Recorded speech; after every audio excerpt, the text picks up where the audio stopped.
Pessoal, bom dia. Vamos só esperar uns minutinhos para que as pessoas possam entrar. Tem muita gente entrando ainda. Mais uns 2 minutinhos e a gente já começa, tá bom?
Pessoal, vamos começar.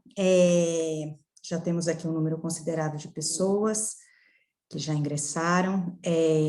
Eu vou compartilhar uma apresentação.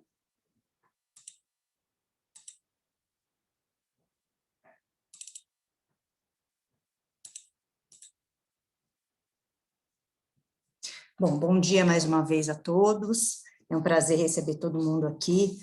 Apesar de o tema ser bem complexo e bem denso, a gente vai tentar fazê-lo o mais leve possível.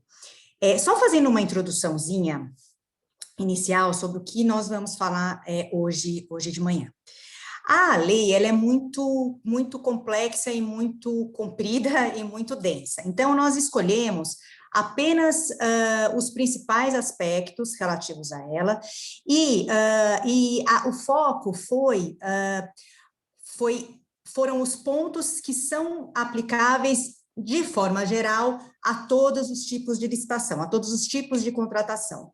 Qual é a ideia? Que no futuro nós façamos outros webinars focando nos tipos de contratação de serviços comuns, contratação de serviços de engenharia, aquisições, alienações. Então, a gente vai fazer um apanhado um pouco mais geral agora, por conta de tantos assuntos que essa lei abordou, tá bom? Então, eu só queria fazer essa introdução. Então, aqui, a gente trouxe esse desenho para mostrar basicamente o que é um resumo da Lei 14.133. A Vanessa recebeu esse desenho no WhatsApp, num grupo dela, compartilhou com a gente falou, vamos colocar na apresentação, porque é basicamente o que ela representa. Então, o que foi feito, essa lei ela é resultado do quê? Ela é resultado da compilação da Lei 8.666, da Lei do Pregão, da lei das estatais, que é a Lei 13.303, muito embora a Lei 13.303 continue vigente, mas foram absorvidos muitos conceitos e muitas regras de lá, decisões não só do TCU, mas dos tribunais de contas em geral. Então, tudo isso, e alguns regulamentos federais também, tudo isso foi compilado de alguma forma, né, e resultou na Lei 14.133. Eu acho que esse desenho tá mais feio do que ela é. Eu acho que a gente conversou, né, Van? É um pouco mais harmonioso do que... O resultado é mais harmonioso do que esse bicho aí, que é uma mistura de tudo. Esse é um dos pontos, eu acho que positivos da lei. Ela tentou, de alguma forma, ser um pouco mais harmoniosa, tem alguns pontos, de fato, ainda confusos, muitos... Bom, eu vou entrar nos pontos negativos, vocês vão entender. Então, vamos lá. Então, o que a gente vai falar basicamente no nosso bate-papo aqui? Primeiro, vamos tirar algumas dúvidas sobre a aplicação da lei. Essa é a primeira e grande dúvida. Nós já até já recebemos perguntas de alguns clientes. Afinal, o que eu faço com essa lei? Aplico agora? Eu tenho um contrato em vigor? Posso já prorrogar esse contrato de acordo com o prazo dessa lei? Então, a gente vai tentar esclarecer um pouco essas dúvidas. Vamos falar de alguns pontos positivos, alguns pontos negativos, e depois nós vamos para alguns aspectos práticos, de novo, de forma mais geral. Então, a quem se aplica? Essa lei se aplica à administração pública direta e indireta, do legislativo, do judiciário e do executivo, de todos os entes federados, ou seja, da União, dos estados, do Distrito Federal e dos municípios. Não se aplica apenas à União. E aqui, a fundos especiais também.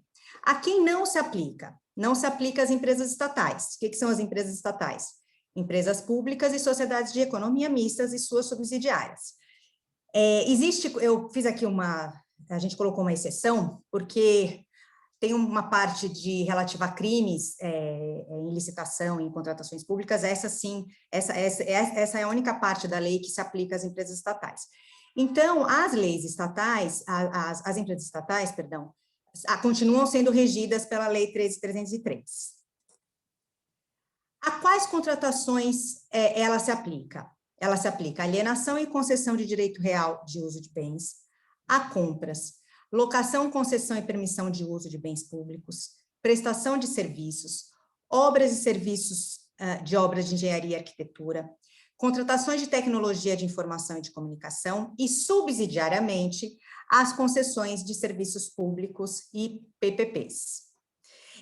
Tanto é que depois a gente vai falar mais do diálogo competitivo, que esta lei alterou, inclusive, as definições de concessão de serviço público e concessão de serviço público e concessões de serviço público precedida de obra pública. Ela introduz o diálogo competitivo de forma expressa, mas aí a gente vai falar um pouquinho mais lá na frente. E não se aplica a contratos que envolvem operações de crédito e gestão de dívida pública e a outras contratações sujeitas a normas específicas. E a partir de quando ela se aplica? A vigência dela já se iniciou desde a sua publicação. Mas existe o que a gente chama de período de transição aqui para facilitar. Então, o que a lei diz? Que a Lei 8.666, a Lei do Pregão e a Lei do RDC vão ser revogadas após 2 anos a partir da publicação da nova lei, tá? Desculpa. E o que acontece? Bom, então eles só vão ser revogados daqui 2 anos. O que existe? Quais são os dispositivos que são revogados imediatamente? Aqueles dispositivos que tratam sobre os crimes em licitações e contratos administrativos. Durante esse prazo de 2 anos, até que essas leis sejam revogadas, a administração pública ela pode optar pela adoção ou dessas leis que serão revogadas ou pela adoção da 14.133, porque ela já é vigente, então pode ser feita essa escolha. No caso de serem adotadas as leis que vão ser revogadas, vamos supor que agora ela foi publicada já está vigente, e alguém fale, não, eu ainda não conheço essa lei, né, a administração pública, acho ela ainda muito complexa, eu vou continuar usando a Lei 8.666. Se isso acontecer, o contrato, a licitação e o contrato será vigente até o fim, será regido até o fim pela Lei 8.666, tá? O que não pode ser feito, que também já me perguntaram, eu posso usar uns dispositivos da 14.133 que me parecem bons e alguns da 8.666? Não. Se optar pela adoção da 8.666, ela vai ser usada até o fim do contrato, tá? E uma outra pergunta que também já foi feita, contratos que já foram celebrados quando da publicação da Lei 14.133. O que acontece? Eu posso, por exemplo, no prazo, né? Quanto ao prazo, eu posso já estender o meu prazo de acordo com a lei nova? Não, não pode. Esses contratos já celebrados, quando da publicação da Lei 14.133, continuam sendo regidos pelas leis aplicáveis quando da sua celebração. Aí aqui passando um pouquinho para alguns pontos positivos.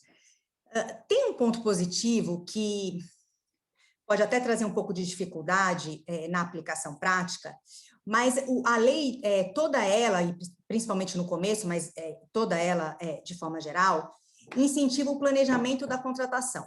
Então, a administração pública agora tem que adotar uma série de atos prévios à licitação em si. Então, ele tem que justificar a necessidade daquela licitação,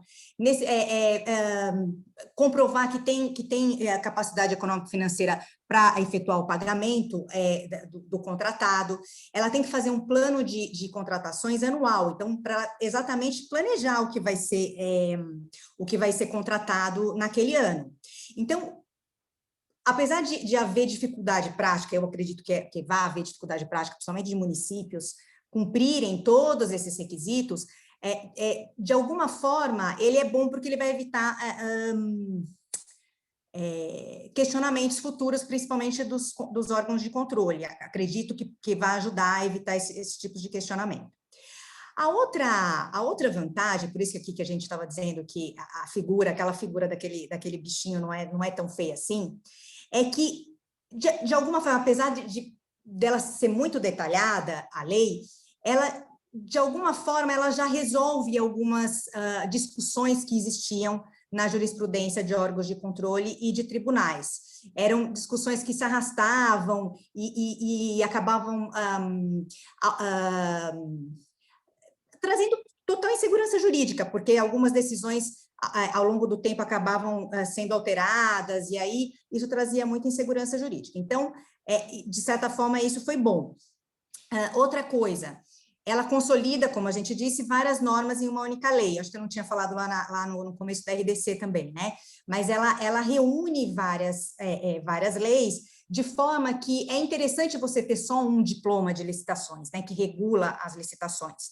É complicado você ter várias normas e ficar em dúvida, afinal, sobre qual é aplicável ao seu caso. Então, nesse ponto, é importante existir uma consolidação e uma norma única que traz as regras de licitações e contratações públicas. Outra coisa que é bem interessante nesta lei é a prioridade à substância e ao conteúdo dos atos sobre formalismos. Em várias passagens, principalmente na fase, não só, mas muito na fase licitatória, na parte do procedimento licitatório, existem vários dispositivos em que não só permitem, mas às vezes até obrigam o agente público a priorizar a substância. Então, tem algum outro, por exemplo, um dispositivo na parte da documentação de licitação, né, na documentação ser apresentada na licitação, que diz o seguinte, que ninguém pode, se a substância estiver lá, se for possível se entender o conteúdo, por questões formais, esse licitante não pode ficar fora da licitação. Então, isso também acho que vai evitar um monte de vários litígios em que se discutem questões formais e questões menores. Então, isso eu achei bem importante. E um outro ponto positivo é a simplificação de processos. Basicamente, quase tudo, pelo menos em princípio, né, a gente não sabe se a administração pública vai conseguir aplicar na prática, mas, basicamente, aqui um exemplo, né, quando eu falo processo eletrônico, basicamente tudo vai ser feito via internet. Por exemplo, a própria audiência pública já se permite expressamente que as audiências públicas, se ocorrerem, ocorram virtualmente. A autenticação, existe autenticação de forma mais simples, o próprio advogado pode autenticar, pode reconhecer a autenticação de documentos, reconhecimento de firma também vai acontecer, vai ser exigida só em algumas situações. Então, a ideia é realmente simplificar, pelo menos a parte do processo licitatório. Tá? Bom, aí alguns pontos negativos. Apesar principalmente na parte do planejamento, aqui eu fiz um destaque para o planejamento, porque o planejamento é realmente muito, muito detalhado. Apesar de ser importante o planejamento, o que a gente enxerga? Uma dificuldade de atendimento por parte dos municípios. e o risco de se criar de o contencioso passar a acontecer nessa fase, né, e não na fase licitatória, principalmente na fase do planejamento. Se vocês lerem a lei, a parte de planejamento tem várias páginas, e eu fico imaginando o município tentando justificar, tem várias, né, tem exigência de várias justificativas, de várias motivações. Então, eu fico pensando nos municípios menores tentando justificar cada detalhe da licitação. Então, isso só nos preocupa um pouco, embora seja salutar o planejamento. Outra coisa, eu acho que a lei perdeu a oportunidade de regular alguns institutos que foram só citados. Então, por exemplo, concessão de direito real de uso, convênios, locação de ativos. Aliás, até acho que o dispositivo, ele até regrediu um pouco em relação à locação de ativos, porque ele, quando revoga a lei do RDC, os dispositivos da lei do RDC que tratam da contratação de RDC, ele revoga o 47A, que fala, né, do build-to-suit, que dava um fundamento para a alocação de ativos. Aqui ele acaba revogando e não trata expressamente desse instituto. Então, isso acho que a lei perdeu a oportunidade de fazer. E uma outra coisa que também incomodou, e vai incomodar quando vocês lerem, se é que vocês já não leram a lei, muitos aspectos dependem de regulamento para serem implementados. Eu fiz um control find só para mais ou menos contar, né, quantas menções a regulamento havia, 45. Então, realmente é muita menção a regulamento e não tem prazo para que os regulamentos sejam editados, e a gente ainda fica em dúvida em que momento a lei está se referindo a um regulamento federal e em que momento é um regulamento da própria administração pública. Então, isso realmente traz uma certa insegurança. E ela é confusa em alguns aspectos. A gente vai falar aqui de alguns pontos que geraram dúvidas, mas ela de fato gera na parte de habilitação, o que se pode exigir, o que não se pode exigir, de quem se pode exigir, ainda, né, tive dúvidas, a parte de seguro, a garantia de execução, enfim, tem alguns pontos que ela é uma lei, no geral, boa, mas ela é um pouco confusa em algumas passagens. Bom, agora falando dos aspectos práticos em si. A lei, ela introduz, lá no finalzinho, a gente colocou aqui na parte inicial, porque esse PNCP, que é um portal nacional de contratações públicas, ele é a base, né, vai ser a base vai ser um grande portal nacional com informações acerca das contratações, por isso que a gente acabou trazendo aqui, porque ele vai ser, inclusive, um instrumento, na verdade, um mecanismo por meio do qual os editais vão ser tornados públicos. Então, o que é esse portal? Ele já é instituído pela lei, a lei já fala, fica instituído o portal, mas é claro que ele precisa ser criado, né? A ideia dele é que ele seja, de fato, um grande portal nacional, onde toda a administração de todos os entes federados vai imputar todas as informações sobre as contratações, desde a fase do planejamento, lembra que eu falei que existe uma fase bem complexa do planejamento, desde aquele plano de contratos anual, até as notas fiscais emitidas. Então, a ideia é que ele seja realmente um portal que todo mundo possa acessar e todo mundo possa entender o que está acontecendo nas contratações públicas. Também vai ser um meio de publicidade do edital. Não quer dizer que os entes federados não possam ter, eles podem ter, a própria lei fala, eles podem ter sistemas complementares de divulgação de edital e dos anexos, mas ele vai ser obrigatoriamente a publicação vai ter que acontecer nesse portal, de modo que todos os licitantes consigam entrar nesse portal e falar, deixa eu ver aqui o que está acontecendo no município de Limeira. Então, ele vai lá e vai ver se tem algum edital publicado naquele município. Agora, assim, na teoria é interessante, mas a gente não sabe quando ele vai ser constituído na prática, como os municípios e estados, né, vão aderir a ele, a própria União, e eu li um pouco sobre isso, né, e o pessoal critica, fala, bom, se for como o portal de compras da União, não vai servir para nada, porque também depende de uma plataforma consistente, robusta, né, então, vamos ver como é que isso vai acontecer, mas a ideia, em geral, é boa, tá? Bom, aí a gente vai para as modalidades de licitação, houve algumas alterações aqui. Foram excluídas as modalidades de a tomada de preço e o convite, tá? Incluído o diálogo competitivo, eu vou falar um pouquinho mais sobre ele lá na frente, mantidos o pregão, a concorrência, concurso e leilão. Então, basicamente, a novidade é o diálogo competitivo. A concorrência não está mais atrelada a valor, ela está atrelada mais ao tipo de contratos, então, contratos cujos serviços são especiais. E o pregão também continua sendo utilizado para fins de contratação de serviços comuns. Aqui, o rito, pelo que a lei, pelo que foi desenhado na lei, o rito acaba sendo o mesmo para a concorrência e para o pregão. Mas o pregão, a diferença entre eles é o critério de julgamento. O pregão só admite menor preço e maior desconto, tá bom? Bom, aí falando um pouquinho sobre o processo licitatório. Aqui, na linha do que eu já comentei, o desatendimento de exigências meramente formais não afastam a licitante, existe um dispositivo expresso nesse sentido. A lei também introduziu novas formas de prova de autenticidade documental. O próprio advogado pode atestar a autenticidade de documentos sob pena de responsabilidade, né? Pena de responsabilidade se se faltar com a verdade.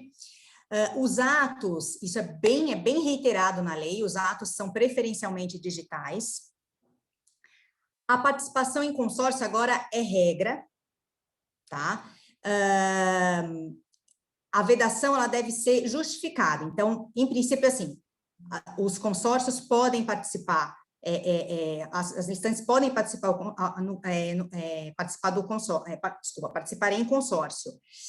Se houver uma vedação, ela deve ser justificada. Deixa eu só fazer uma paradinha, eu acho que a Mônica Mendes, ela levantou a mão, eu esqueci de fazer uma explicação no começo, perdão, a gente vai deixar para as perguntas e os comentários para o final, só para a gente não perder aqui o ritmo da conversa, tá bom? Desculpa, eu acabei não comentando isso, se vocês quiserem fazer perguntas, podem fazer perguntas pelo chat também, tá bom? Bom, então vamos lá.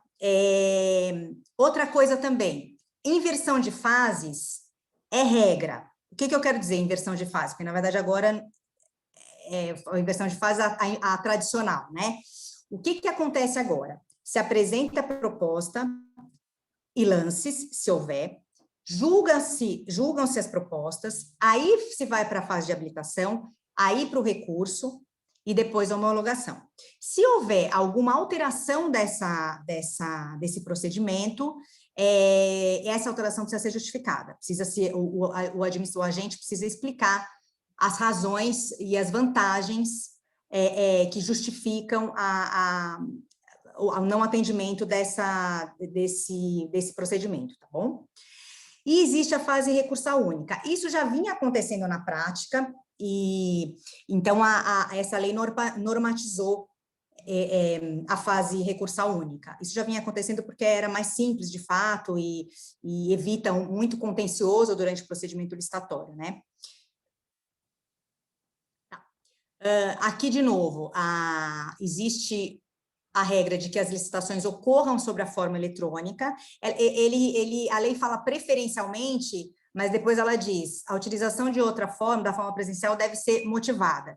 Então, ela é quase que obrigatória, né? Na prática, ela acaba sendo obrigatória, porque porque a adoção da forma presencial tem que ser motivada.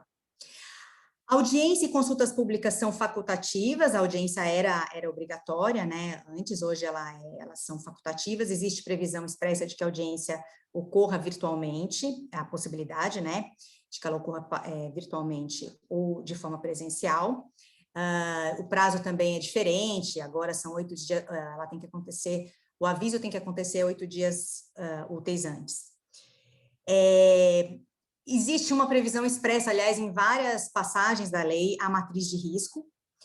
Ela é uma faculdade em todas as contratações, com exceção das contratações de obras e serviços de grande vulto, de acordo com a lei, o que são obras e serviços de grande vulto, o valor estimado superior a 200 milhões, e contratação integrada e semi-integrada. Nesses casos, precisa haver a matriz de risco. Tá? Existe também um dispositivo, mas que depende de regulamento, que prevê que a administração deverá obrigar a implantação de programa de integridade pelo contratado em contratações de grande vulto, em até 6 meses a contar da contratação.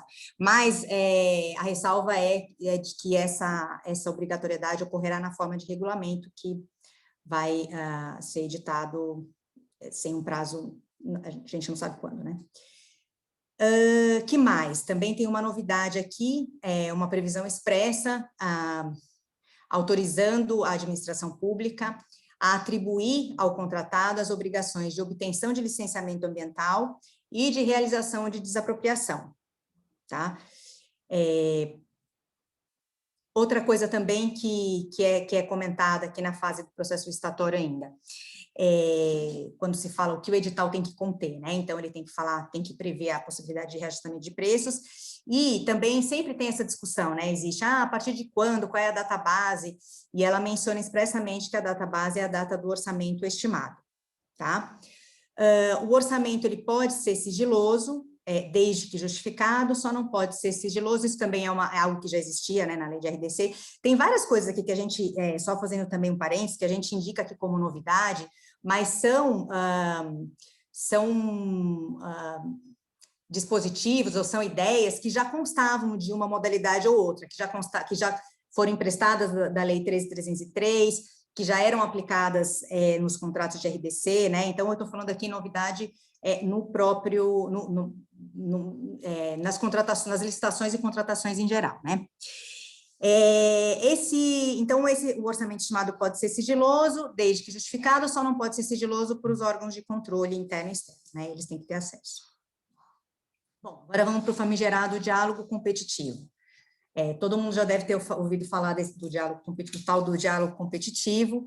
É uma modalidade de licitação de fato nova, que veio do direito europeu, lá se chama diálogo concorrencial, mas eu não vou falar aqui como funciona lá, né? Acho que a gente tem que, vamos focar no que existe aqui, no que existirá aqui de acordo com a lei.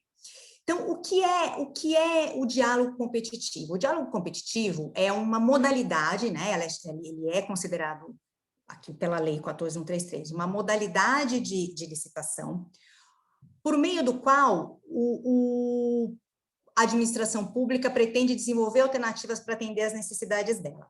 Ele não pode ser usado para toda e qualquer hipótese. Ele, em geral, a própria lei menciona algumas hipóteses, mas ela está muito ligada a inovações tecnológicas, a soluções que não podem ser, que precisam de alguma customização, né, que não são encontradas prontas no mercado. Então, em geral, são questões mais complexas, questões mais, realmente, de fato, questões que precisam ser customizadas, problemas e soluções que têm que ser customizadas. Existia uma alternativa que foi muito criticada, mas ela foi vetada, que era uma hipótese, né, em que cabia o diálogo. A hipótese era quando quando a disputa fechada e aberta não forem suficientes, não forem eficazes. Existia uma alternativa muito, que eu também não vou perder muito tempo falando disso, porque foi vetada, mas ela tinha sido objeto de muita crítica e no fim saiu. Então, basicamente, as hipóteses, né, em que se justifica o diálogo competitivo são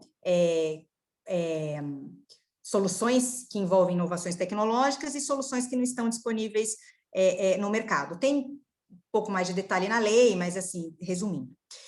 E como é que ela funciona, né? Quais são as etapas desse diálogo competitivo, dessa modalidade de licitação?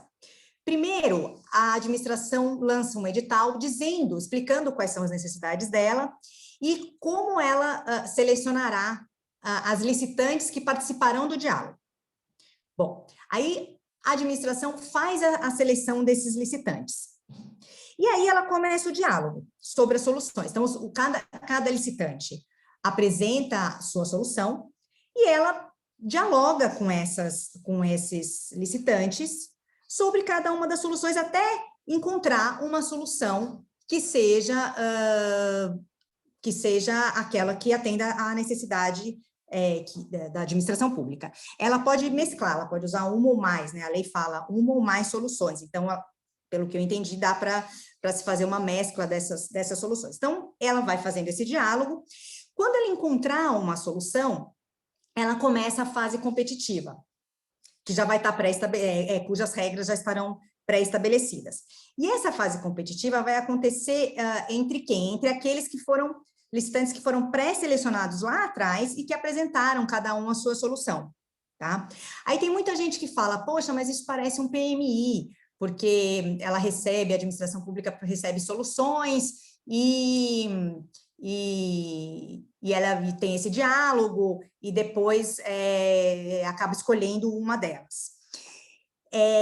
Tem uma diferença que eu até vi uma pessoa, um jurista fazendo uma distinção importante entre PMI, que me fez sentido, entre PMI e diálogo competitivo.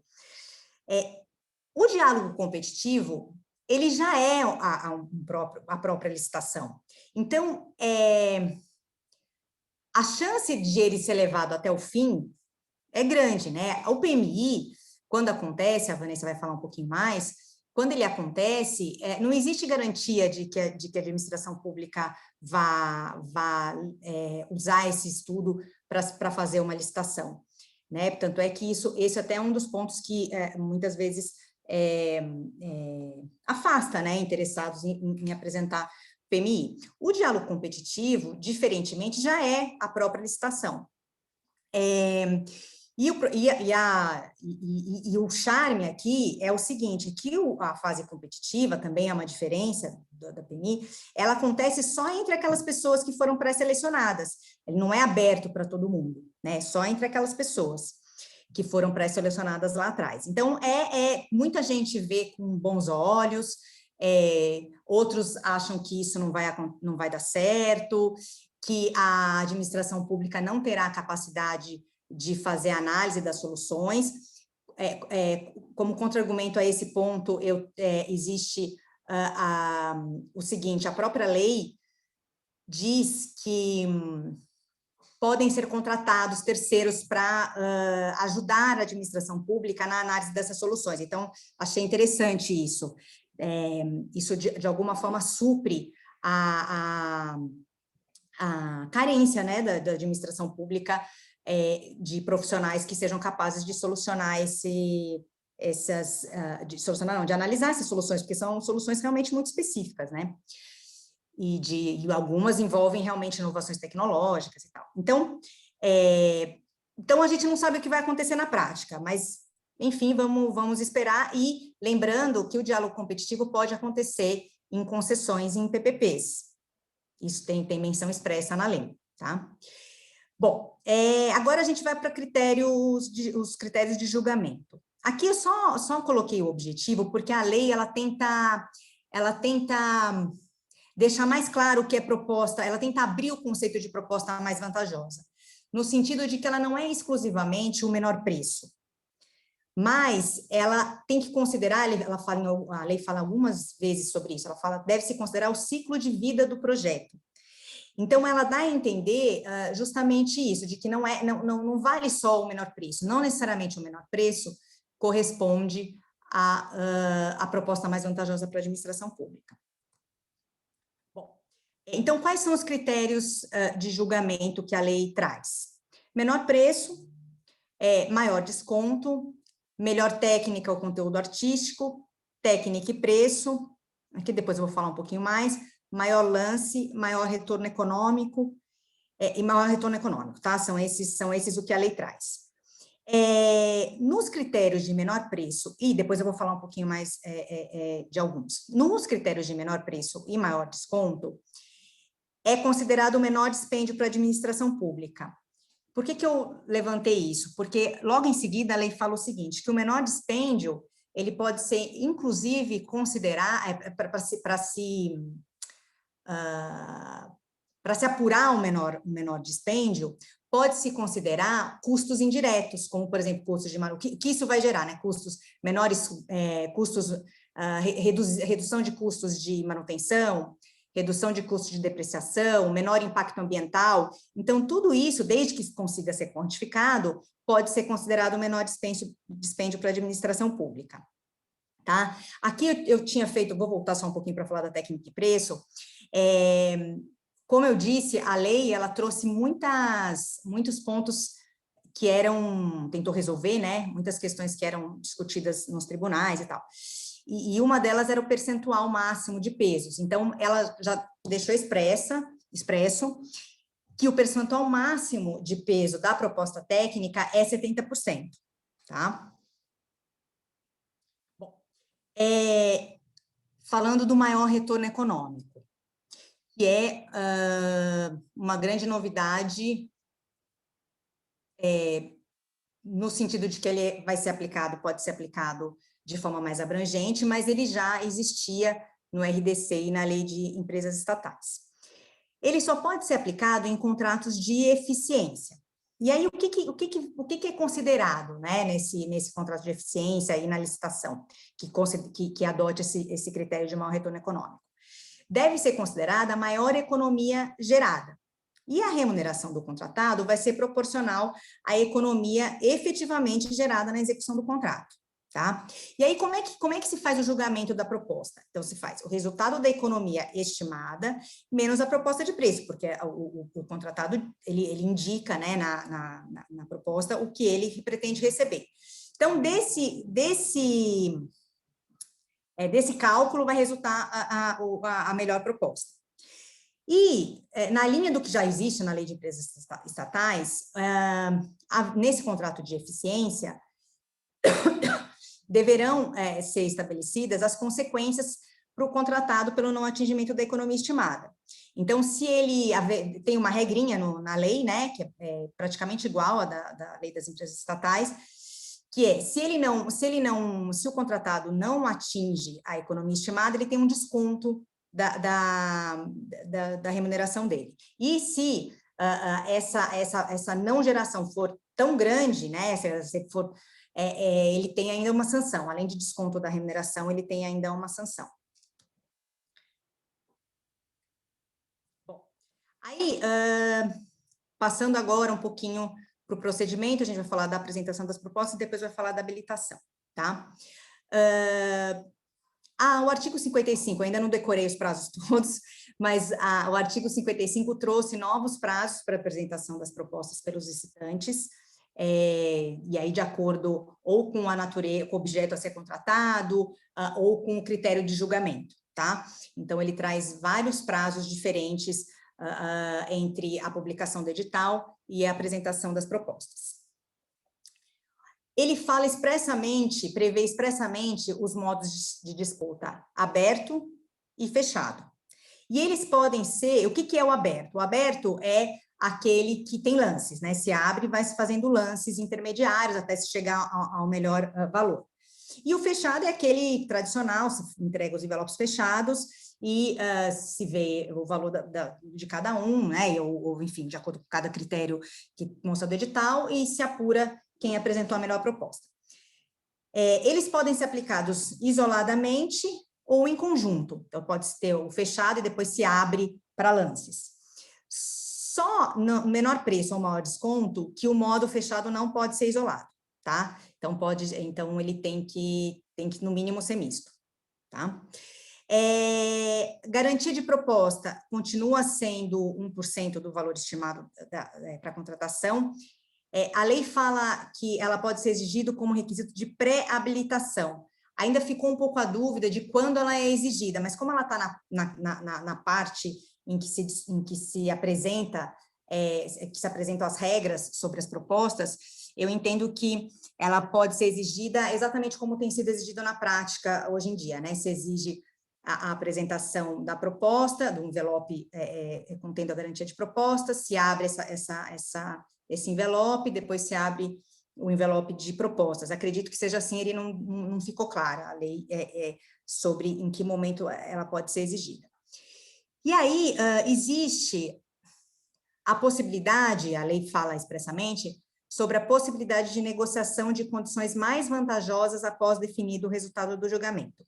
E aí, logo em seguida, a lei fala que essa negociação vai ser feita pelo agente ou por uma comissão de pessoas, na forma do regulamento. Então, também não ficou muito claro se a negociação já pode acontecer ou se vai ser necessário haver o regulamento que vai explicar como ela vai ser feita por um agente ou por uma comissão formada por mais pessoas. Então, também não ficou muito claro, pelo menos para mim, a lei não ficou muito clara nesse aspecto. Bom, e finalmente, quanto à habilitação, ela trouxe a lei trouxe novas regras, simplificou algumas, de novo, tentou resolver algumas discussões que existiam nos tribunais, então tem vários dispositivos sobre a habilitação, mas eu trouxe aqui uns pontos que mais me chamaram a atenção, tá? Então, vamos lá. Primeiro, a lei prevê a possibilidade de se exigir a declaração dos licitantes, a declaração de cumprimento de requisitos da habilitação. Aí não me ficou claro, até discutir internamente lá no escritório o que cada um tinha achado, mas não ficou claro se essa declaração substitui os próprios documentos de habilitação, pelo menos para mim, né, não ficou ainda, ou se é um documento complementar, tá? Mas eu sei que existe, o que a lei menciona, essa possibilidade da administração pública exigir a declaração de cumprimento dos requisitos de habilitação dos licitantes.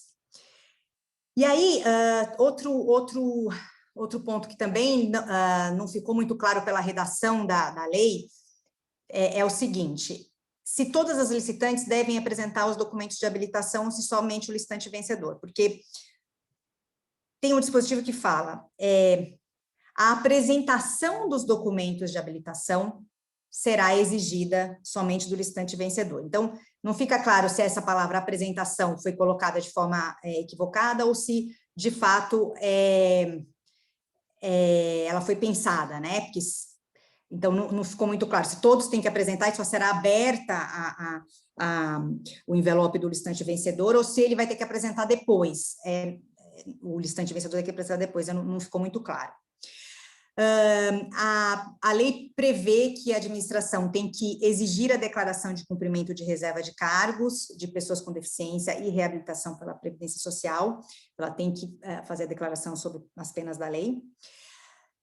A lei também tenta resolver a questão de visita técnica, que era sempre uma briga, né? Ela é obrigatória, não é obrigatória, pode se exigir, não pode. Então, ela endereça esse ponto, diz, olha, o que ela diz? Quando houver um objeto que justifique a visita técnica, tem que se abrir para a visita técnica, né? Se abrir a possibilidade, até se exigir a visita técnica. Mas, se a pessoa não fizer, ela tem que dar a declaração de que ela conhece o local. É basicamente o que já tem sido adotado nos editais, né? A lei também prevê expressamente a possibilidade de saneamento de falhas. A qualificação técnica, quanto à qualificação técnica, ela deixa claro que pode ser exigida qualificação técnica profissional e operacional. Era uma outra briga que existia por conta do veto de um artigo da Lei 8.666, e hoje ela é bem expressa, depois ela relaciona quais são os atestados que podem ser pedidos, quais são os documentos comprobatórios que podem ser pedidos, mas basicamente são atestados e certidões. Ela até menciona que para serviços que não são de engenharia, poderão ser pedidos documentos alternativos a essas certidões e atestados, como qualificação, como comprovação de qualificação técnica, mas também, de novo, ela fala na forma de regulamento. Então, por hora, eu acho que a regra vai continuar sendo a de exigência de atestados, certidões, relação de profissionais disponíveis. Bom, a qualificação econômico-financeira traz uma novidade aqui. A lei fala que poderão ser exigidos o balanço dos últimos 2 exercícios. E aí disso me surgiu uma dúvida, mas eu acho que, assim, eu até tenho uma resposta, mas eu ainda não sei se é a definitiva, mas se pode ser exigido o balanço dos últimos 2 exercícios, os índices cuja exigência está permitida na Lei 14.133, PL e capital social, podem também ser exigidos em relação a 2 exercícios ou só em relação ao último exercício? Assim, pelo menos no meu primeiro entendimento, eu acho que é possível, porque se é possível se exigir balanço dos 2 últimos exercícios, pode-se exigir também que sejam comprovados índices mínimos, IPL ou capital social mínimos dos últimos 2 exercícios. E tem um outro ponto que a lei prevê, que é o seguinte: a administração pública pode exigir uma relação na parte de qualificação econômico-financeira, relação de compromissos assumidos pelo licitante que gerem a diminuição da capacidade econômico-financeira. Isso também eu não sei também como isso vai funcionar na prática, não sei nem se do ponto de vista contábil é algo que é possível de se aferir, porque ela faz o seguinte, ela fala: relação de compromissos assumidos pelo licitante, que diminuam a capacidade econômico-financeira dele, excetuadas as parcelas dos contratos já executados. Eu não sei se o balanço reflete esse tipo de coisa, não sei como é que vai ser na prática, mas tem essa autorização expressa. Então, isso foi o que me chamou a atenção da habilitação. É claro que tem outros pontos lá, mas eu acho que isso são algumas novidades. Agora, eu vou passar parar de compartilhar a minha tela para a Vanessa entrar, porque ela vai começar a falar a partir daí. Deixa eu só... Van, você assume aí, tá?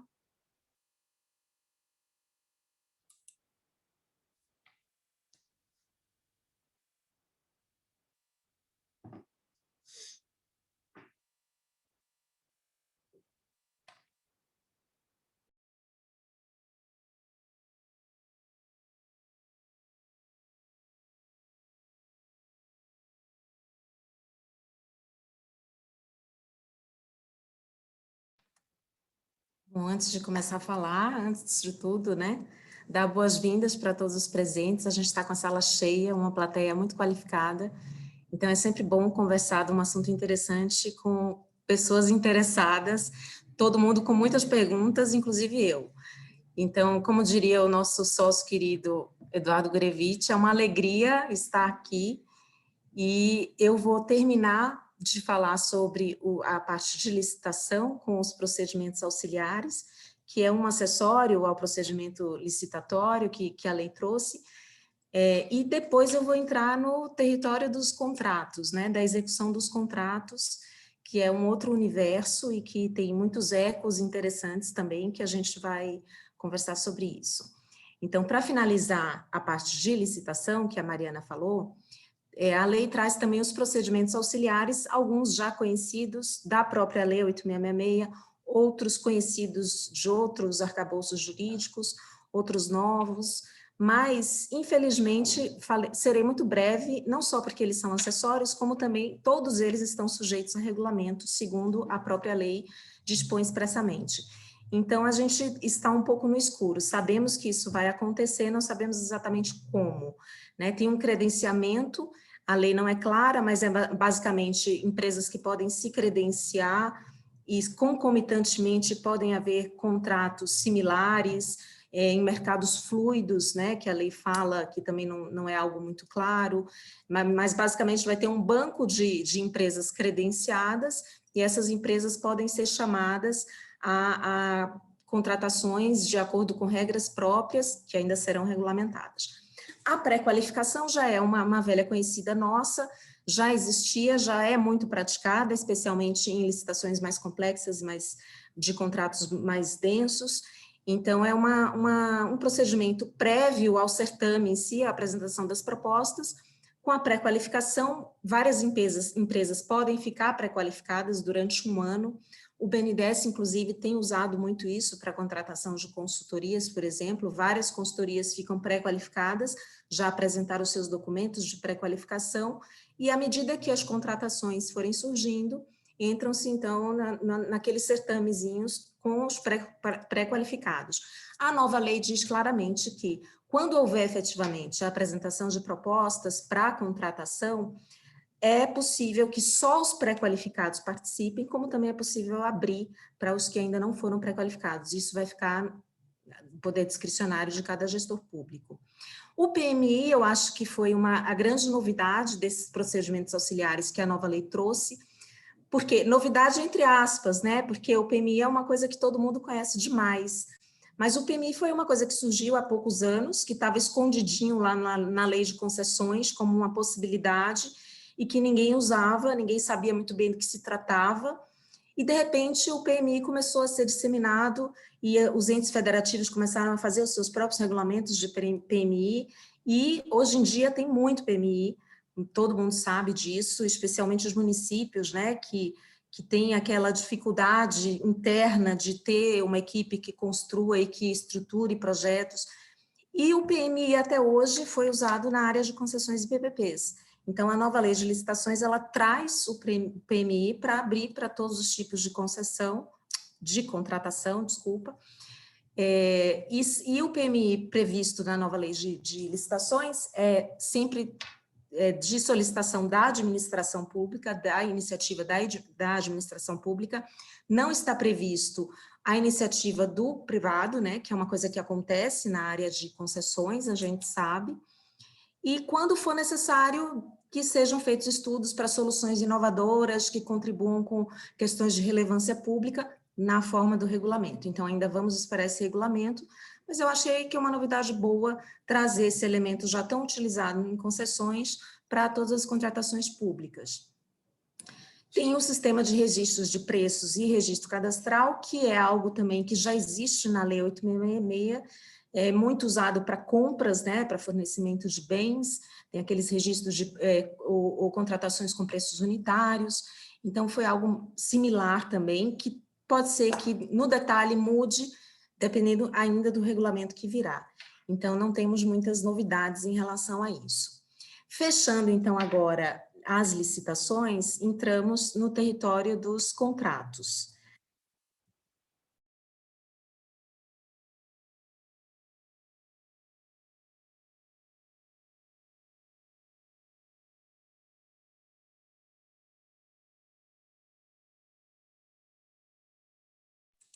Você está muda. Bom, alguns comentários gerais da parte de contratação, né? Como a Mariana falou, essa lei é uma lei que, apesar de ter aquele bichinho Frankenstein lá que a gente colocou no começo, não é assim ruim, é uma sistematização, na verdade, de uma série de normas.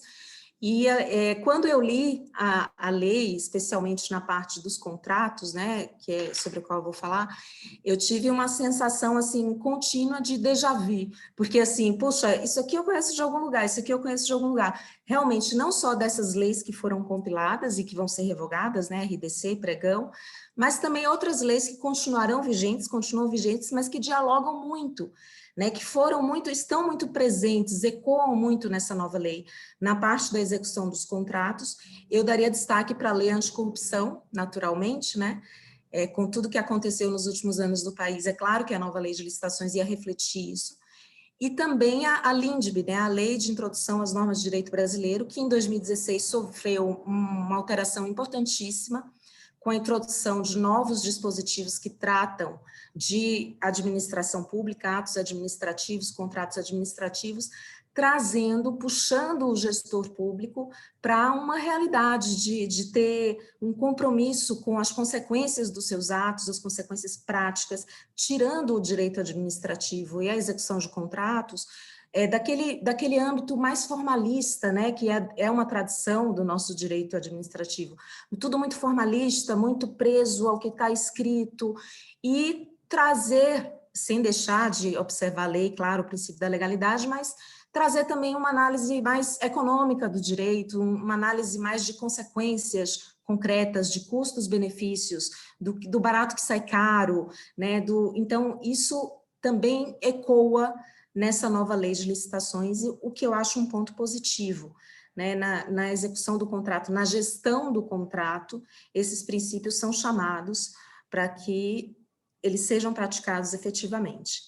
Eu vou começar falando de contratos, começar pelo terreno movediço da contratação direta, que é a contratação com dispensa de licitação, que continua, claro, prevista.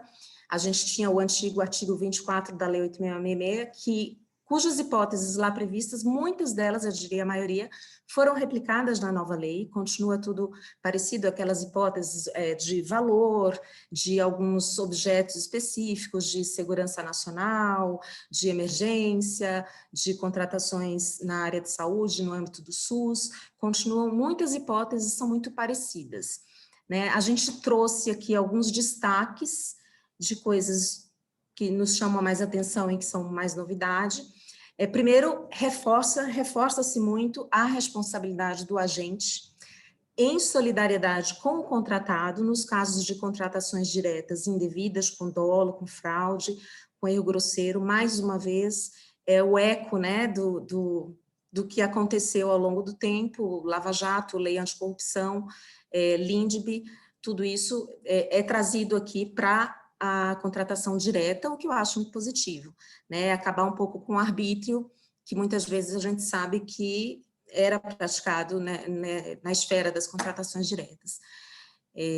Então, tem um detalhamento de um processo maior, com mais justificativas, deixando mais claro as responsabilidades e as implicações. Então, isso traz chama, né, mais um clamor mais para que essas contratações sejam mais republicanas. A parte de inexigibilidade realmente não mudou muito, tem exatamente as mesmas hipóteses da Lei 8.666, notória especialização continua, a inviabilidade de ter competição por uma especificidade do fornecedor ou por uma especificidade da localização de um imóvel que precisa ser locado, tudo isso continua, o espírito da inexigibilidade continua. Na parte de licença, duas coisas chamam mais atenção, porque são diferenças que são sutis, mas que podem ter grandes desdobramentos. Uma delas é que pode haver dispensa de licitação e contratação direta no caso de licitação que há menos de um ano foi instaurada e foi deserta, ou as propostas todas foram inválidas, ou com preços manifestamente exequíveis, ou superiores às condições de mercado, né, que eles consideram. Isso já tinha, de uma forma mais vaga, na Lei 8.666, sem esse interregno de tempo e sem tanto detalhamento.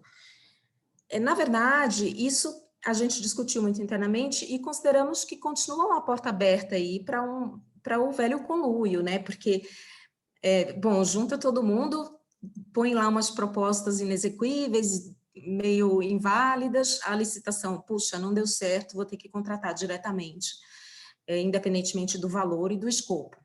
Então, isso pode ser um pouco preocupante na prática, inclusive porque ele aumenta as hipóteses, né? Se for deserta, antes era só se fosse deserta, agora se for deserta, se as propostas apresentadas foram inválidas, se os preços não estavam adequados. Então, talvez isso seja uma porta aberta para contratações diretas e indevidas, que vai merecer uma atenção de todos nós, né? Inclusive do mercado, que empresas podem ser prejudicadas com isso. Outra coisa que continua, mas com algumas mudanças interessantes, é a contratação direta por emergência ou calamidade pública, que é uma justificativa mais do que legítima, né? E que antes essas contratações só podiam ser por 180 dias, 6 meses, agora elas podem ser por até 1 ano, então aumentou um pouco mais.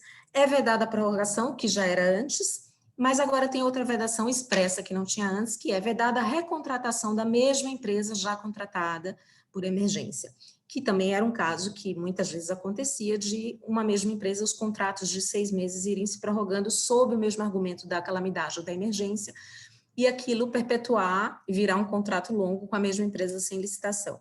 Então, eu acho que a nova lei tentou afunilar um pouco mais isso, apesar de ter aumentado o prazo para 1 ano, que pode ter sido razoável também, porque às vezes em 6 meses não dava tempo de se resolver e de se instaurar uma nova licitação e terminava se prorrogando. Então, eu achei racional e espero que na prática funcione bem.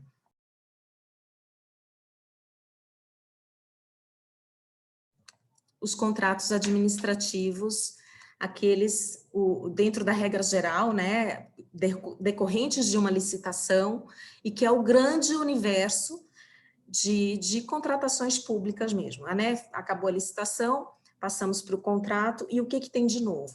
Tem muita coisa que continua igual, né? Que continua, que funcionava bem, que eram regras racionais e positivas e continuam, foram preservadas.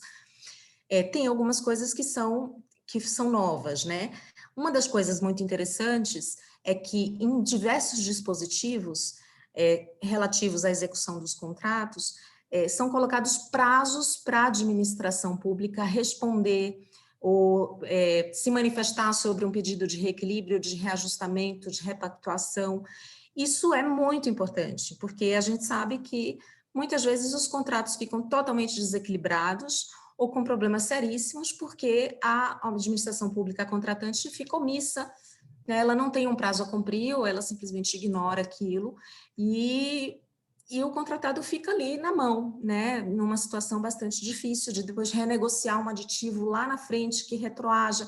É tudo muito complexo. Então, a lei traz alguns pontos que eu considero muito positivos nesse sentido, de colocar prazos para a administração pública, prazos para a repactuação de preços, no caso de serviços contínuos, com prestação de mão de obra exclusiva, prazos para pedidos de restabelecimento de equilíbrio econômico-financeiro e para que sejam respondidos.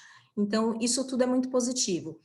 Nesse ponto também eu destaco para as empresas privadas, que é a maior parte do nosso público, que uma gestão contratual da empresa contratada é absolutamente fundamental para aproveitar esses ganchos que a nova lei traz, né? Já que a nova lei possibilita que dá um prazo lá para a administração se manifestar, eu vou cobrar aquilo, eu vou fazer, vou registrar, vou protocolar a correspondência, vou forçar aquilo, porque agora eu tenho um dispositivo expresso da lei que me legitima a fazer isso. Então, a gestão contratual agora, ela deve ser realmente muito ativa e muito atenta a esses prazos que a nova lei traz para a administração pública cumprir.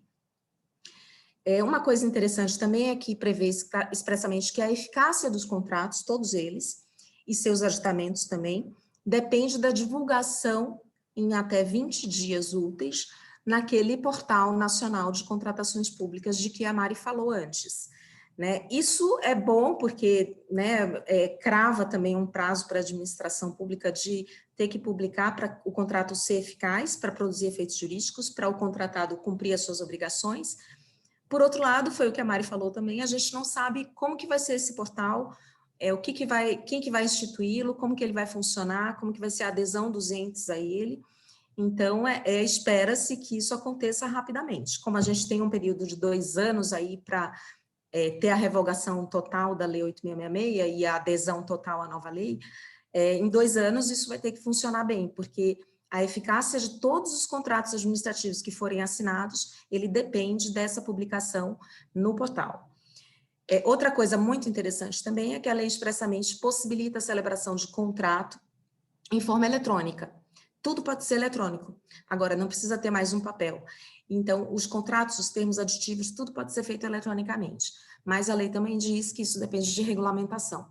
Então, a gente, para colocar isso em prática, vai precisar de um regulamento que não sabemos quando virá. E, mais uma vez que venha e que seja um regulamento arrumado, eu acho que pode, em um médio prazo, médio para longo prazo, facilitar muito a vida, né, com essa incorporação do mundo digital também aos contratos administrativos.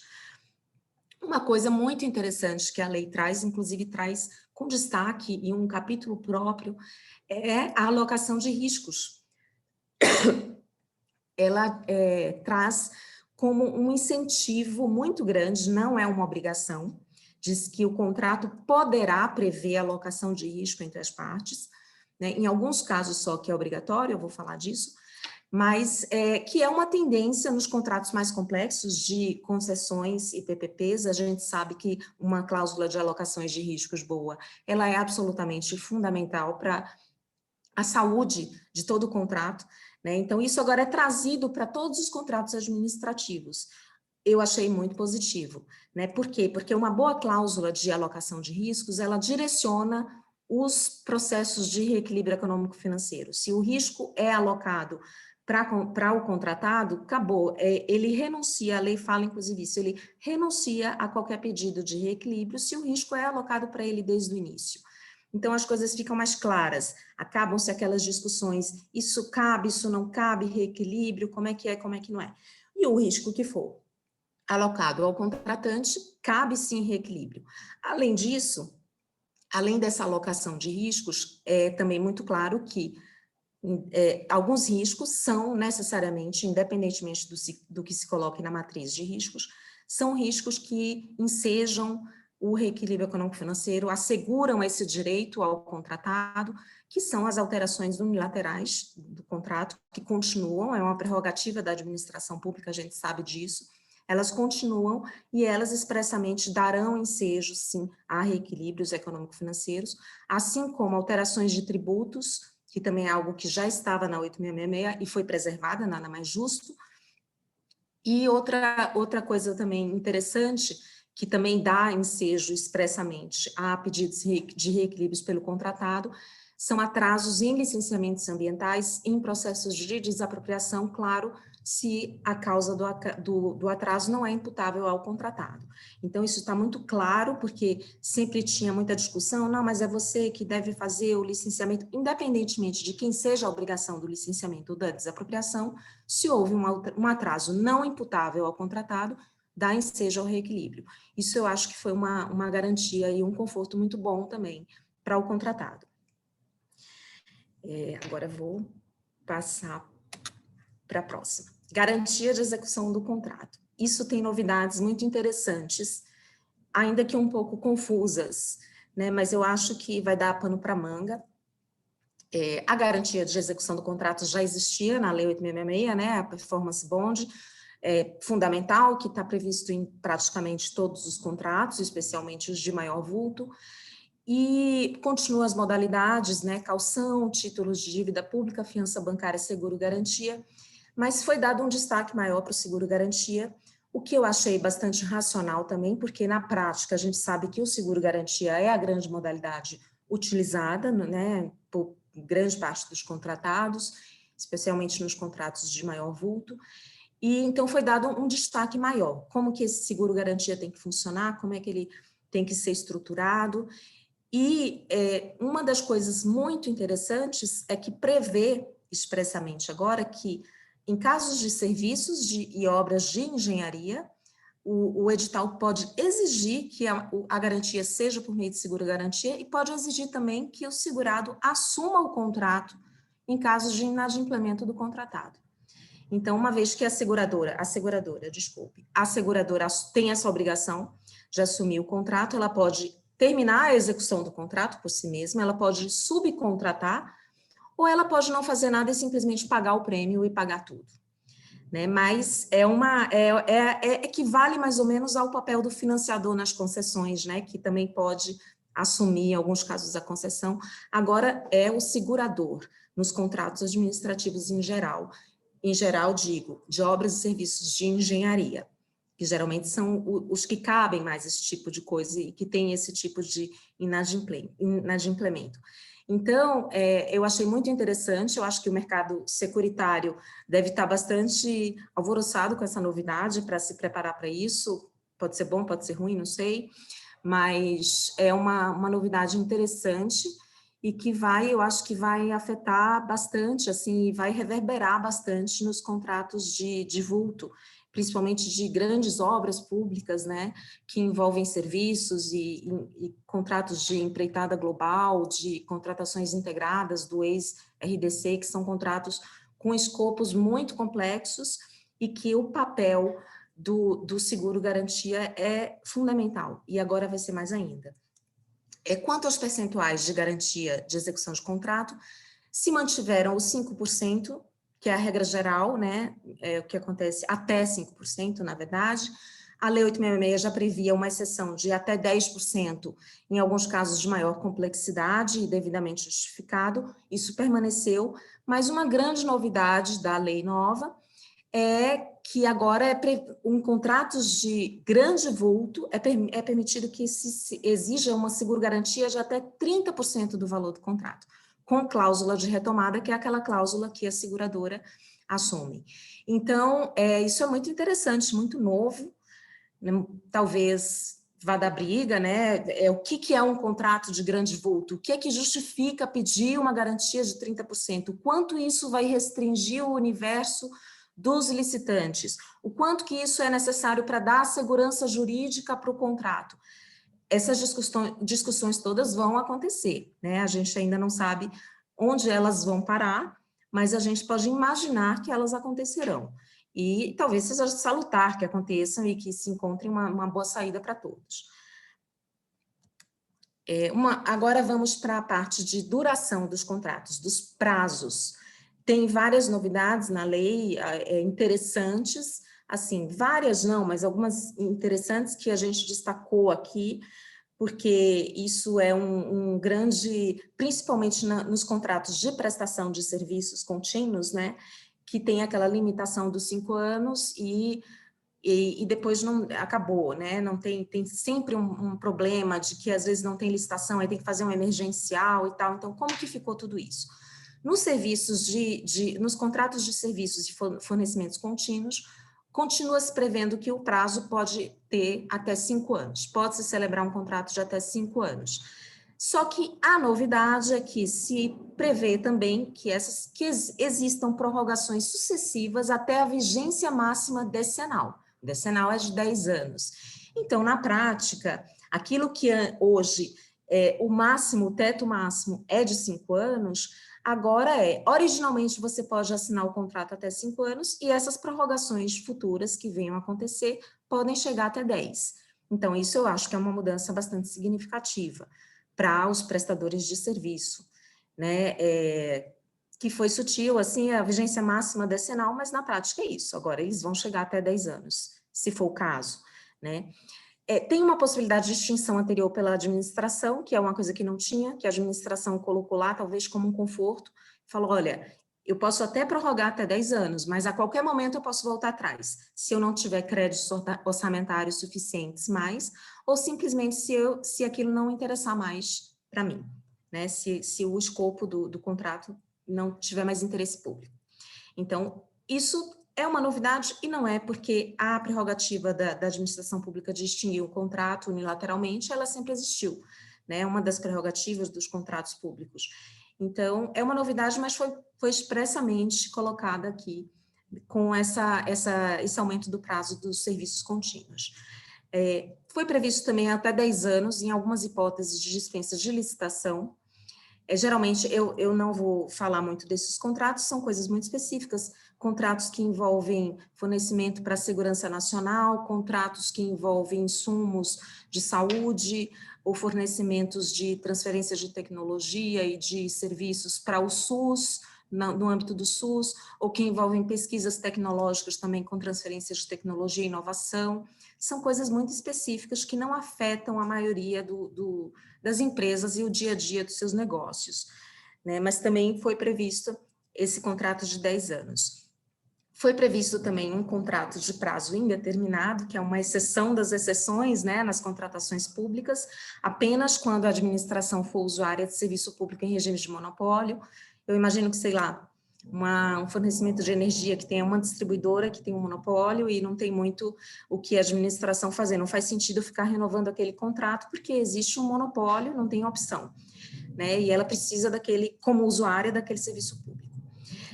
Para contratos que gerem receita ou gerem economia, faltou um gerem aqui, economia, que é o contrato de eficiência, que a Mari falou antes, e contratos que gerem receita são, por exemplo, contratos de concessão de bem, de uso de bem público, né, que geralmente são contratos longos e que geram receita, a administração não paga, ela recebe pelo uso do bem público. Esses contratos, eles podem ter prazos maiores também. prazos de até 10 anos, se não tiver nenhum investimento por parte do contratado, e até 35 anos é praticamente uma concessão de serviço público, quando tiver investimentos reversíveis. Esses investimentos, eles têm que reverter à administração pública, se aproximam bastante do contrato de prestação, de concessão de serviço público, mas não tem um serviço público envolvido, e sim um uso de um bem público. E vão ser feitas benfeitorias nesse bem, para esse uso, a administração vai ser remunerada e depois ela vai receber essas benfeitorias junto com o bem que foi concedido, né? Esse prazo é longo pela mesma racionalidade das concessões de serviço público, para que haja a amortização do investimento feito, que vai ser revertido para o próprio poder público. Os contratos de escopo, né, que são aqueles contratos que não são serviços contínuos iguais, mas sim um contrato de escopo. Eu acho que o típico contrato de escopo é uma obra X, né, construir uma ponte. Esse contrato, o prazo dele vai ser equivalente à necessidade daquele escopo ser cumprido, né? Atrasos nesse escopo que forem atribuídos ao contratado, o contratado será penalizado, obviamente, para que não se perpetuem esses contratos, né? Mas o prazo vai ser caso a caso. E ainda há uma hipótese que a lei também traz de contratos híbridos, que é quando tem um contrato de escopo, que o prazo vai depender desse escopo, por exemplo, a instalação de um grande equipamento complexo médico num hospital e que envolve diversas partes, não é simplesmente um fornecimento, e uma vez que é fornecido aquele bem com aquela instalação, com aquele serviço, às vezes até obra, depois tem um período de manutenção, de serviços contínuos. E aí, quando completado o escopo dentro do prazo necessário para o escopo, vai virar um prazo diferente, porque vai virar um serviço contínuo de manutenção. Então, esse serviço contínuo, ele tem que seguir a regra dos 5 anos dos contratos de serviços contínuos. Então, esses contratos são híbridos, ele tem um prazo inicial de escopo, que depende do escopo, e depois ele entra no regime de serviços contínuos. É uma coisa bastante interessante também e bastante racional. A execução do contrato, né, é o que eu falei basicamente antes. A gestão, fala muito da gestão do contrato, do dia a dia dessa execução, e que eu acho que uma boa gestão contratual, tanto por parte da administração quanto do contratado, é absolutamente fundamental para que o contrato ande bem, né? E a lei, ela traz algumas regras, especialmente da parte da administração. Ela faz muito menção a um fiscal do contrato, tem essa nova figura do fiscal do contrato, que vai ser um servidor, de preferência um servidor permanente da administração, para ter mais isenção, e ele vai ser responsável por acompanhar tudo. Ele pode ter um apoio terceirizado, contratado, uma empresa contratada pela administração, como se fosse um verificador independente, assim, fazendo um paralelo de novo com as concessões. E esse apoio terceirizado e esse fiscal, eles vão ter responsabilidade objetiva, inclusive, em falhas eventuais nessa fiscalização, se eles deixarem passar fraudes e fatos graves que não forem apontados e sanados, né? Então, mais uma vez, né, o eco da lei anticorrupção, dos programas de integridade nessa lei, trazendo aqui muito forte a responsabilidade tanto do contratado quanto também do agente público, na execução dos contratos, que a gente vê, e fala muito de superfaturamento, de sobrepreço, né, muitos mecanismos para evitar que isso aconteça e que essa fiscalização seja muito efetiva, e se não for, que tenha consequências sérias, tanto para o privado quanto para o público. Né? Então, se tiver atrasos, retardamentos, paralisações, suspensões atribuídas à administração, a lei traz muito claramente que o contratado terá direito a reajustes de cronograma, eventualmente até reequilíbrios. Então, eu acho que dá um conforto para o contratado, foi bom.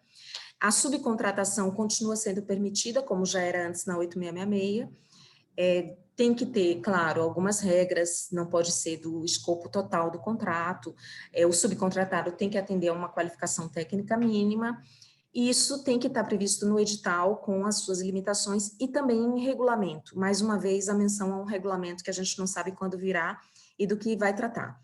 Mas isso também vai ser tratado, a questão da subcontratação será tratada em regulamento. E, mais uma vez, uma coisa também muito interessante, que é bom para o contratado privado, que é a obrigação da administração de emitir decisões relativas a solicitações e reclamações referentes à execução do contrato em um mês, prorrogável por igual período. Então, isso é muito bom, mais uma vez, aquilo que eu falei da gestão contratual. Existe alguma solicitação, qualquer que seja, do contratado privado, ele tem que registrar e ele tem que cobrar. Por favor, se manifeste em um mês de acordo com o artigo tal da lei tal, né? Porque agora é lei. E, claro, a gente sabe que na administração as coisas não são tão simples assim. Se a administração descumpre esse prazo, o que acontece? Às vezes não acontece nada, né? E às vezes, para manter aquela relação institucional com o seu contratante, o contratado também faz vistas grossas. Mas agora a gente tem um instrumento de pressão maior e eu acho que a própria administração pública, para criar uma cultura de responsabilidade com os prazos que sejam atribuíveis a ela também, né? Que não só se exija cumprimento de prazo do contratado, mas também do contratante público. Alteração dos contratos. Eu acho que esse é o tema assim, mais importante nos contratos administrativos. A boa notícia, talvez, é que quando surgiu a nova lei, eu fui direto no artigo das alterações, porque falei, o que tem de novo aqui, o que tem de cabeludo, o que tem de difícil, e eu me surpreendi muito que as regras estão muito similares à Lei 8666, ao artigo 65 da 8666, que todo mundo conhece muitíssimo bem, tem dispositivos, inclusive, que estão replicados, né? Então, isso é bom porque dá uma certa familiaridade, mas também traz algumas novidades positivas, algumas que geram dúvidas, que podem gerar discussões. Mais uma vez, na cláusula, no dispositivo de alteração dos contratos, é muito ressaltado a história da alocação de riscos, que eu tinha falado do contrato, que não é obrigatório de ter na cláusula de alocações de risco nos contratos, mas eu acho que é muito desejável. E nesse dispositivo de alteração fala, havendo alocação de riscos no contrato, essa alocação vai ser o balizador dos reequilíbrios econômico-financeiros. Então, os riscos alocados ao contratado privado não ensejarão reequilíbrio. E os riscos alocados ao contratante público, sim, ensejarão reequilíbrio. Então, isso já ajuda muito em uma discussão de que cabe, não cabe, cabe, não cabe, isso já vai estar desde o início no contrato definido. A lei deixa isso muito claro. Como eu já tinha comentado, atrasos em licenciamento e desapropriação, quando não imputáveis ao contratado, geram reequilíbrio, isso está expresso nesse dispositivo da lei. Uma coisa que é muito interessante, nós ficamos intrigadas e discutimos internamente, é a alteração unilateral. Tem uma nova regra aí. Antes, né, a gente lembra na 8666, as alterações unilaterais por parte da administração, o contratado tem que aceitar, e tem duas hipóteses, uma alteração no projeto, no próprio escopo, por especificações técnicas, necessidades de interesse público, que a jurisprudência consolidou-se, chamando-as de alterações qualitativas, e tinha aquela regra da alteração de acréscimo ou supressão quantitativa de até 25%, o contratado também tem que aceitar. Então, isso sempre ficou, a jurisprudência teve inúmeras discussões jurisprudenciais ao longo dos anos, das décadas, de que quando a alteração é só qualitativa, mudou o projeto, tem que obedecer aos 25%? Não tem. E tem várias decisões judiciais dizendo não, quando a alteração é qualitativa, pode ser que a alteração quantitativamente signifique 30%. Paciência, né? Só quando for quantitativo, né, aumentou o número de itens de fornecimento, ou alguma coisa assim, tem que se obedecer o limite de 25%. Só que a nova lei, ela fala, as alterações unilaterais, todas elas, qualitativas e quantitativas, obedecerão o limite de 25%. Então, eu achei isso super diferente, super estranho, porque é diferente de tudo que já foi discutido tanto na jurisprudência, tantas construções doutrinárias, no sentido de que as alterações qualitativas não têm que obedecer esse percentual, e vem a lei e diz que sim. A gente chegou até a pensar que, será que não foi um lapso, um erro redacional? Pode ser, não sei.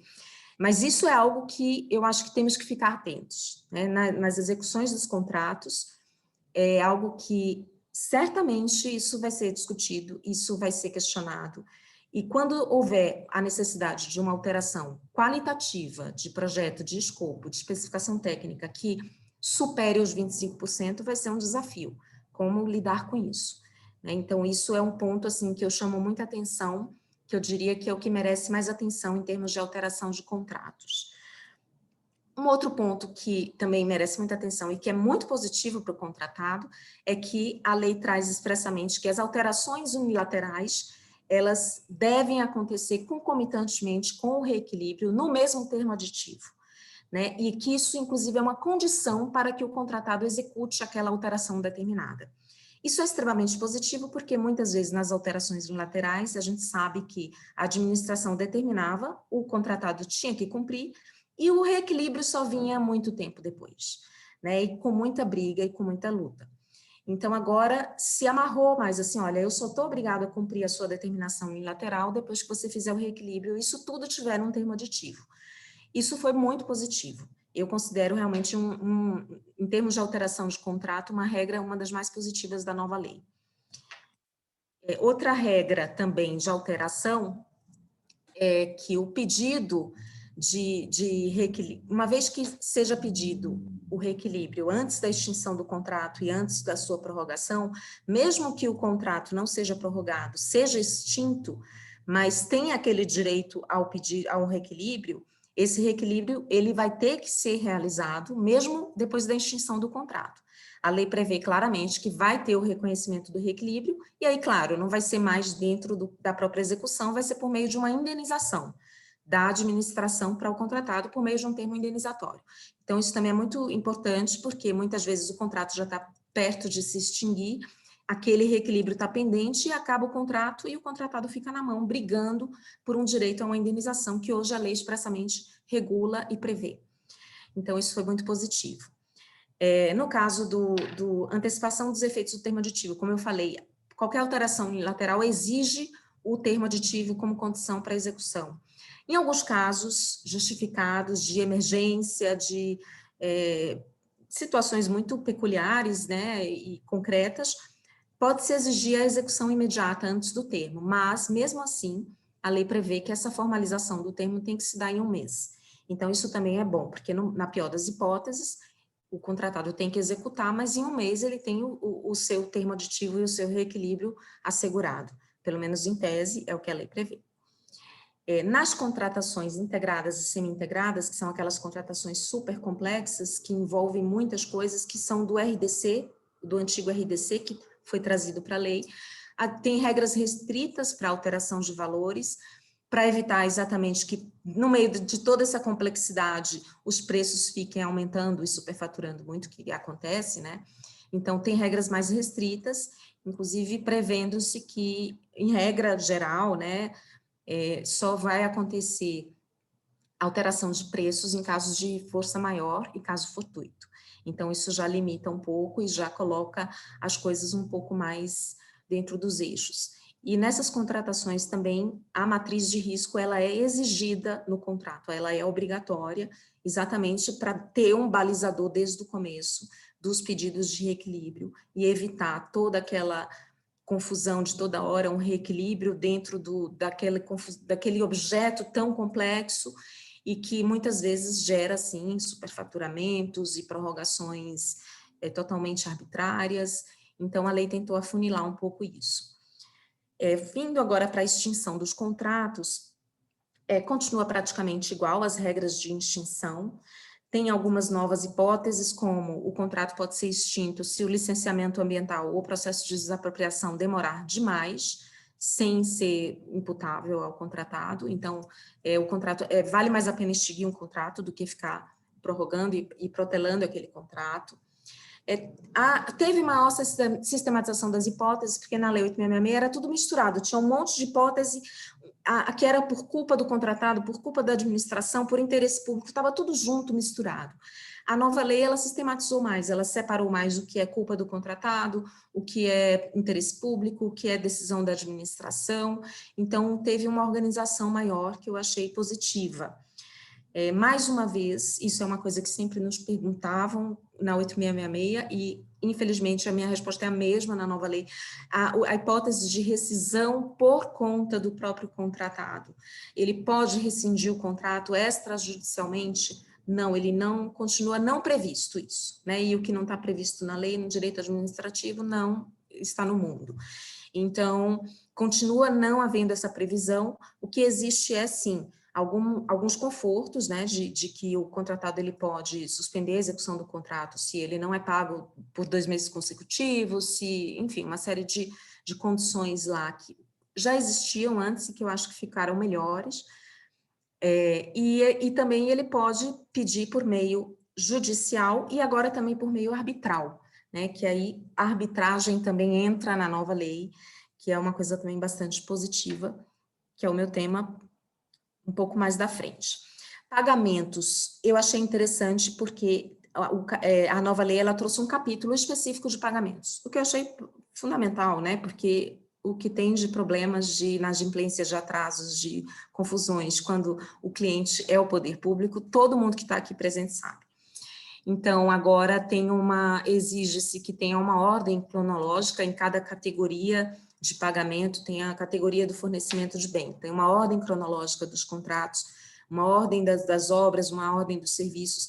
Essa ordem ela vai ter que ser rigorosamente observada pelo gestor público, porque a gente sabe que hoje em dia não tem muito controle disso, e se passa na frente, e alguns ficam sem pagamento, outros que são amigos do rei têm o pagamento antes, enfim. Então, isso agora vai ser muito mais controlado, e o que é muito positivo. Tem uma previsão de pagamento por meio de conta vinculada, que ficou solta ali, e que a gente não faz a menor ideia do que seja. Por quê?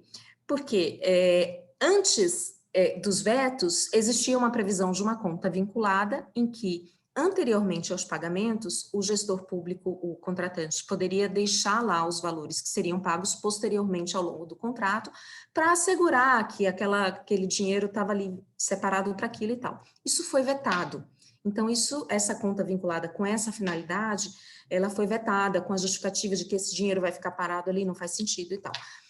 Então, continuou na lei uma previsão de pagamento por meio de conta vinculada. Talvez em um dos vários regulamentos que estejam por vir, isso fique melhor explicado, né? Mas foi uma novidade que a gente colocou aqui como só um ponto de atenção assim que ficou solto, e talvez as pessoas leiam e falam: o que significa isso? Não sei. Será que é alguma coisa boa? Quando a gente fala de conta vinculada, geralmente é bom para o contratado privado, mas a gente não sabe como que isso vai acontecer. Tem a possibilidade de remuneração variável também, que foi expressamente prevista, vinculada ao desempenho do contratado, que tem muito a ver com aquilo que a Mari falou antes, do contrato de eficiência, do contrato que por economia gerada. Então, essa remuneração, quanto mais economia o contratado gerar, maior vai ser a economia para a administração pública, e isso pode reverberar de uma forma positiva na sua remuneração variável. É uma forma de incentivo, né, para que a economia seja gerada e a remuneração dele varie de uma forma adequada. Como que isso vai funcionar também é uma novidade, né, da lei, e vai ser uma novidade também na prática dos contratos, na realidade prática dos contratos, mas está previsto. A antecipação de pagamento continua sendo a regra geral, como já era antes, sempre foi, totalmente proibido ter antecipação de pagamentos, mas tem algumas exceções que eles prevêem, quando for extremamente necessário, quando tiver uma urgência, quando aquele bem precisa, por uma questão econômica, se ele for comprado antes, se ele for pago antes, vai ter uma economia muito importante. Tem algumas exceções, mas continua sendo exceções. De qualquer modo, é interessante que a lei traga essas exceções de forma expressa.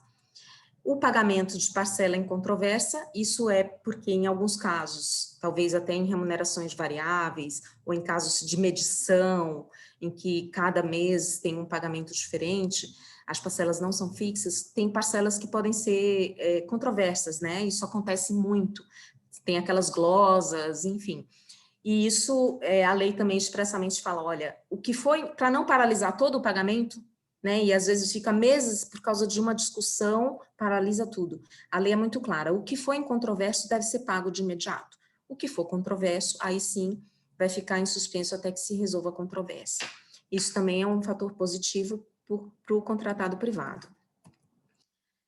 Falando em controvérsias, a gente já está chegando ao final, a lei traz a arbitragem para o âmbito de todas as contratações públicas. A arbitragem foi tomando espaço com o tempo nas contratações da administração pública, especialmente nos contratos complexos de concessões e PPPs, e agora ela é prevista para todos os contratos, que é muito positivo. Não só a arbitragem, né, que é um processo mais formal, mais complexo, mas meios alternativos de resolução de controvérsias, né? A lei fala de conciliação, mediação, comitê de resolução de disputas e arbitragem.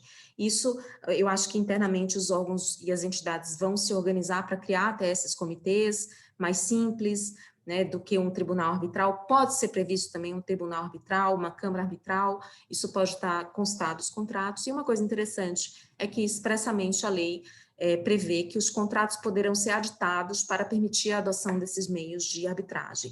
Então, isso nos dá a entender que, como isso é algo muito interessante para contratados e contratantes, né, contratos que foram assinados sem essa previsão, eles podem incorporar essa previsão e trazer esses meios alternativos já para eventuais controvérsias que surjam. Irregularidades, aí no final a lei fala das irregularidades, das infrações, dos crimes relativos a licitações e contratos públicos. Como eu falei, hoje em dia isso tem um destaque muito grande, depois de tudo que vivemos nos últimos anos no país, e traz um rol de infrações, gradações, mais ou menos parecido com o que já existia antes, né? As sanções são, basicamente, sanções de advertência, multa, impedimentos de licitar e declaração de inidoneidade, né? Tem uma diferença entre essas sanções, são ambas graves, né? O impedimento de licitar é só no âmbito daquela administração, do âmbito federativo daquela administração em que ocorreu a irregularidade. Então, se é um contrato federal, é só no âmbito da União. Se é um contrato com o município de São Paulo, é só no âmbito do município de São Paulo. E ela dura menos tempo também. Ela é até 3 anos. O impedimento, ele é de até 3 anos. A declaração de inidoneidade para licitar, ela é uma infração mais grave, em casos mais graves, que podem constituir até crimes e atos também previstos na lei anticorrupção, e ela impede de licitar em toda a administração pública e de 3 a 6 anos. Então, existe uma gradação de gravidade nessas penalidades, que são bastante sérias, né? No caso, inclusive, dessas infrações de grande gravidade, pode haver a desconsideração da personalidade jurídica, se a gente se perceber que, na verdade, os diretores, os gestores da empresa, eles se utilizaram da pessoa jurídica para ganhos pessoais próprios, vai ser desconsiderado e eles podem ser responsabilizados pessoalmente, assim como empresas do mesmo grupo, né, uma coligada, uma controladora, se perceber que aquela pessoa jurídica foi usada, na verdade, para um benefício de uma outra.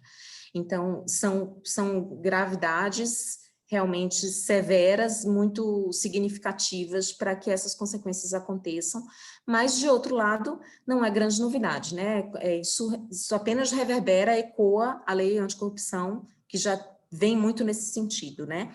É possível haver uma reabilitação com o órgão que aplicou a pena, com a administração pública que aplicou essa penalidade, né? Para ter essa reabilitação tem que ter o pagamento de multa, o ressarcimento do dano causado, tem que se passar 1 ano, pelo menos, de cura, digamos assim, e tem que se comprovar de que a empresa colocou em prática um programa de integridade, enfim, tem uma série de requisitos para que ela consiga ser reabilitada para voltar a poder licitar e contratar com a administração pública.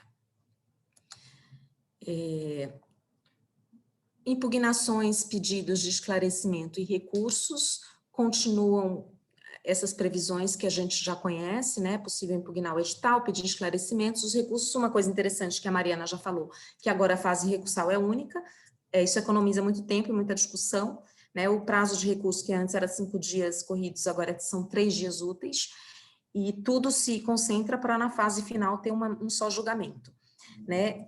Tem prazos para que a administração responda a esses pedidos, isso é muito importante, mais uma vez naquele espírito de colocar prazos para a administração também, né? E todas essas aplicação de penalidades, etc., cabem recurso administrativo, etc.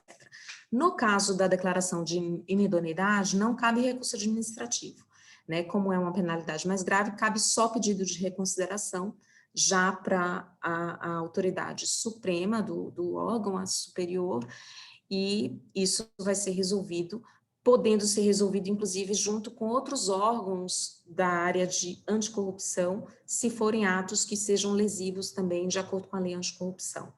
Então, como essas infrações, elas são mais graves, e a sanção de declaração de inidoneidade também, ela tem um procedimento próprio. Controle das contratações é uma coisa muito positiva também que a lei traz, que esses controles, a gente, ao invés da gente esperar que a licitação seja feita irregularmente, que o contrato tenha 1000 problemas, desde o início que esse controle ocorra, né? Uma tendência muito grande já nos últimos anos, e muito positiva também, desde as minutas, desde o planejamento, que os órgãos de assessoramento jurídico internos, eles acompanhem, os tribunais de contas, eles acompanhem, para que evite aquelas paralisações, judicializações, volta atrás, que é um prejuízo enorme para todo mundo, para o contratado, para o contratante, para o interesse público. Então, foram previstos controles contínuos, a lei prevê 3 linhas de controle, pelo próprio agente público, que é responsável por conduzir a licitação e a contratação. Além dele, ele tem uma assessoria jurídica interna e um controle interno do próprio ente contratante, que também vai acompanhar tudo isso, e ainda tem o órgão central de controle da administração, hierarquicamente superior, e os tribunais de contas, que são os órgãos de controle típicos, né, que exerce essa função de forma bastante ativa. Também tem uma regra muito boa nessa nova lei, que os tribunais de contas agora eles têm um prazo de 25 dias úteis para se manifestar, para se pronunciar definitivamente sobre o mérito daquilo que é levado a ele em relação a licitações e contratos. Então, tem muitas representações que são apresentadas aos tribunais de contas, que as licitações são suspensas e aquilo fica por meses, né? Porque a gente fica esperando uma decisão do Tribunal de Contas. Então, hoje, o Tribunal de Contas ele pode até suspender liminarmente, mas ele tem 25 dias úteis para se pronunciar definitivamente quanto mérito, né? Isso foi muito positivo também para evitar a paralisação e aquela angústia de todo mundo de o que vai acontecer com essa licitação, que às vezes demora tanto que perde o sentido, tem que refazer tudo, é uma perda de tempo e dinheiro muito grande. E é isso, gente, nem eu sabia que já tinha terminado. Se deixar, eu fico... Deixa eu só comentar, acho que a gente tem eu consegui responder algumas perguntas, ainda temos 6 perguntas, eu acho que em respeito a quem precisou sair, a quem precisa sair, já é 12h13 agora. O que eu sugiro é que a gente faça o seguinte, todas as pessoas que se inscreveram, colocaram um e-mail, que a gente responda para todos as 6 perguntas. Eu acho que Sim. É até mais correto com quem teve que sair, com quem precisa sair agora, porque o evento estava programado para finalizar meio-dia. Tudo bem, Van? Vamos seguir assim? Sim, sim. Aliás, para quem não fez pergunta também, mas que depois vai ter uma pergunta, né, pode mandar para a gente também alguma pergunta sobre a apresentação. A gente tem até uma ideia de juntar perguntas feitas, as perguntas que clientes têm mandado sobre a lei como um todo, ver quais são os pontos mais nebulosos, para em outros webinars a gente ir mais especificamente tratando desses pontos mais nebulosos. Então, perguntas serão muito bem-vindas, mesmo depois, por e-mail, nosso e-mail vai ficar aqui na tela. Então, a gente pretende analisá-las, não para, talvez não responder um a um todas que cheguem depois, mas para compilar e entender melhor o que angustia mais as pessoas, para, em um outro webinar, a gente poder aprofundar mais essas questões. Independentemente disso, vocês vão receber as respostas às questões que foram apresentadas e que não foram respondidas, tá? Fiquem tranquilos. Então, acho que é isso. Então, agradecendo a presença, o pessoal muita gente ficou até o fim, tivemos pouquíssimas baixas até agora, então agradeço, bom fim de semana, boa sorte para todos nós, no enfrentamento dessa lei, na interpretação, e vamos que vamos. Obrigada, gente, pela presença, foi um prazer, espero que a gente se encontre de novo em breve.